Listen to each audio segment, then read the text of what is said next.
On accueille Janine maintenant au 39 21. Bonsoir Janine. Bonsoir Olivier. Bonsoir.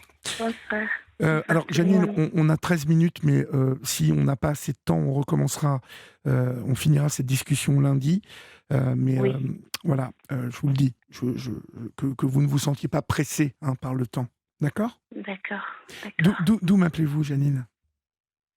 Alors, je suis dans le 04, Oui, mais les faits se sont passés à Antibes-Juan-les-Pins, dans le sud de la France. oui.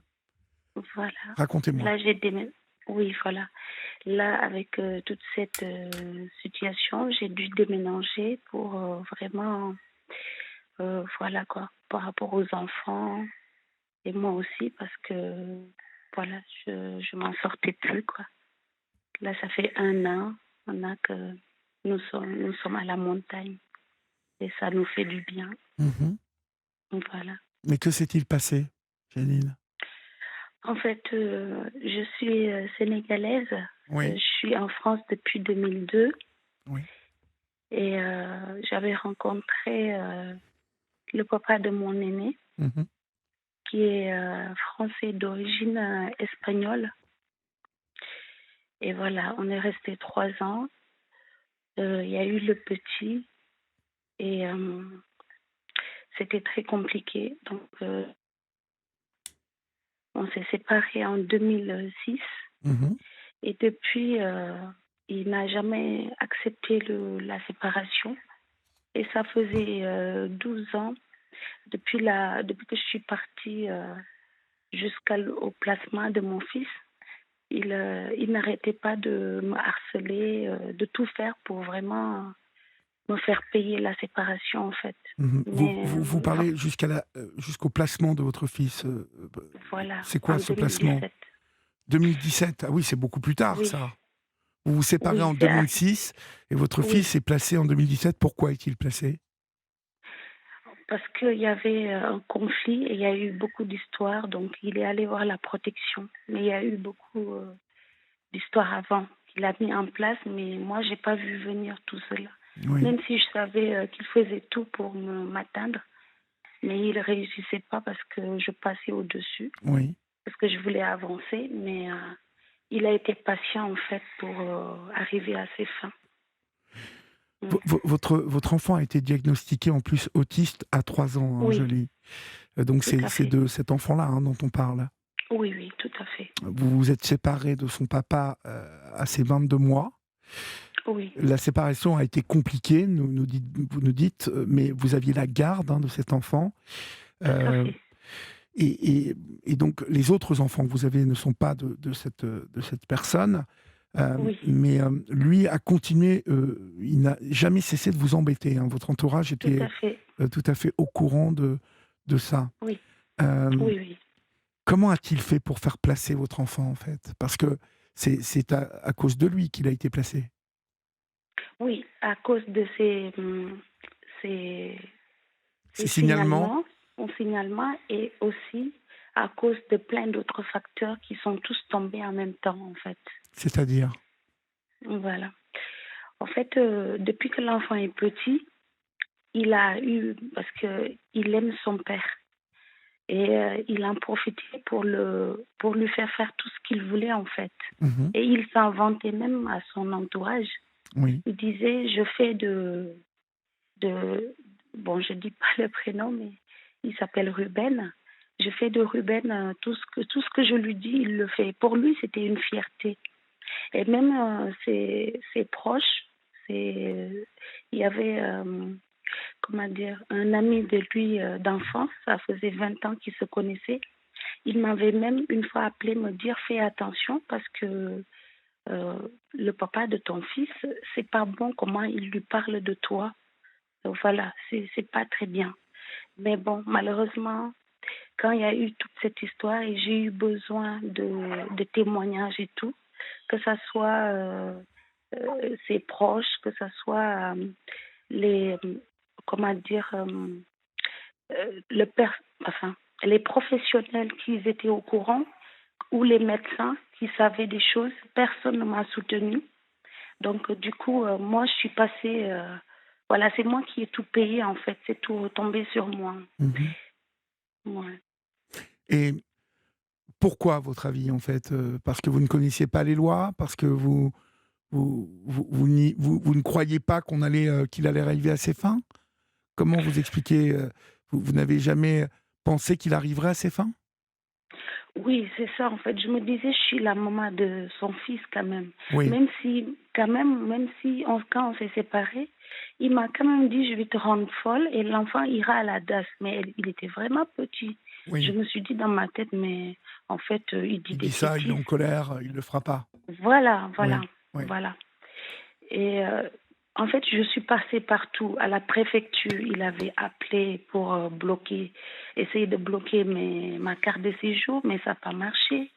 Il m'a dénoncé à la CAF. En fait, il a tout fait, mais ça marchait jamais. Et le souci, c'est que à chaque fois, il disait à l'enfant, quand tu auras 19 ans, et là, on parle d'un enfant autiste, Oui, même oui. si mon fils, en fait, il a toujours été pris en charge. Hein. Je l'ai toujours suivi et tout.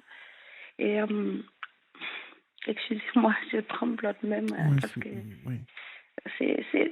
ça fait 6 ans, j'ai tellement accumulé que je sais même plus par où commencer, mais bon, ça va aller. Euh, Ça va aller, et prenez votre temps. et à chaque fois, moi, de mon côté, vu que l'enfant était autiste, je voulais pas lui dire oui, ton papa, ceci, cela. J'essayais de l'épargner en fait. Mais lui, de son côté, il disait à l'enfant, il l'asseyait, il lui disait, regarde les photos, ta maman nous a abandonnés. Bon, des exemples comme ça, en fait. Et depuis tout petit, ça a toujours été comme ça. Et Ruben a il été suivi au CAMS. Des fois, je parlais aux psychologues ou d'autres professionnels, je leur disais, il faut m'aider par rapport à son père parce qu'il lui dit beaucoup de choses et ça se répercute sur l'état de l'enfant. Oui, À chaque fois qu'il part en vacances, il revient, il faut, même un- le papa de ma fille même peut en témoigner. À chaque fois qu'on le récupérait, il fallait vraiment mettre un bon moment pour qu'il se remette sur les rails, tellement qu'il était perturbé. Mais malgré tout, j'arrivais pas à ne pas le laisser aller chez son père parce que c'était la loi que je respectais en fait. Voilà.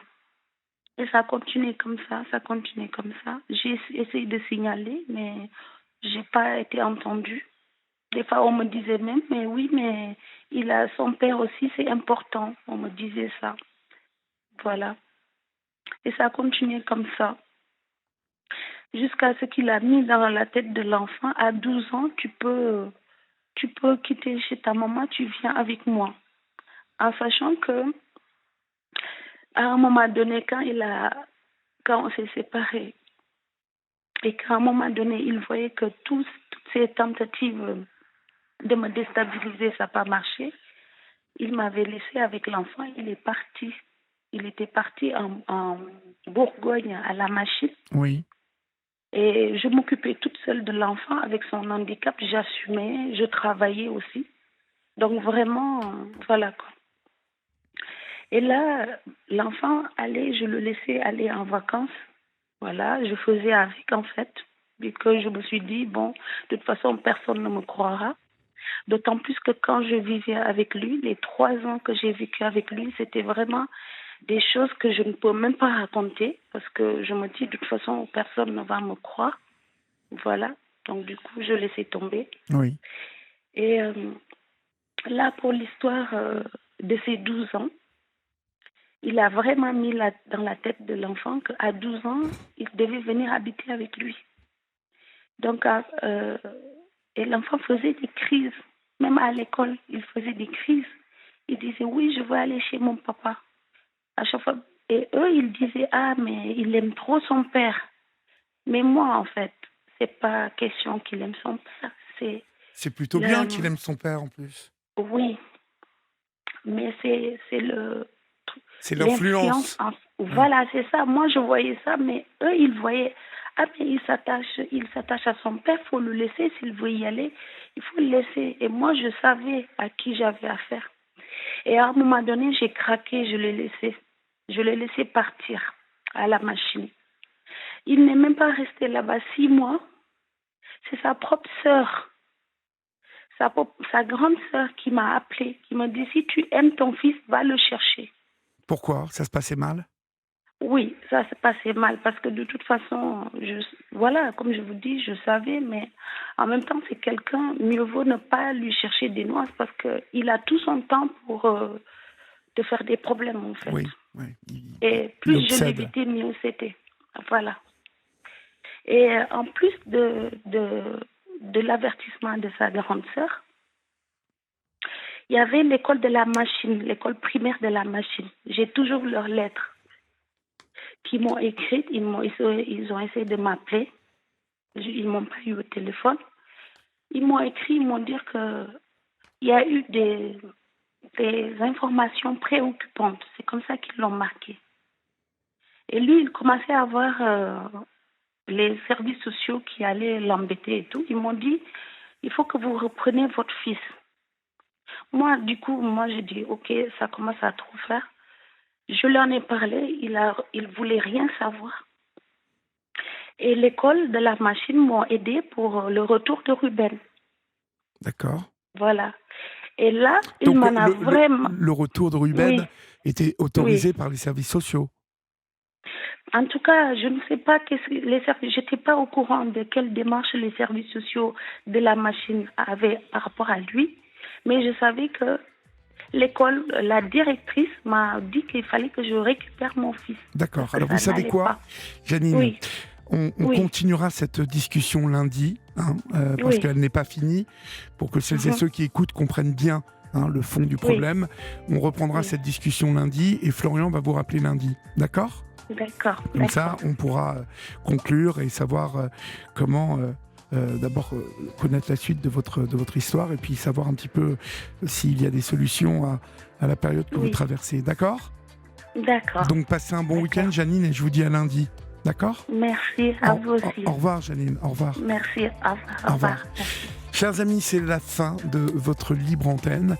J'espère que vous avez passé un bon moment, un moment particulier. N'oubliez pas que la vie peut être belle. Il suffit de décider, en tout cas de le vouloir. C'est la première étape.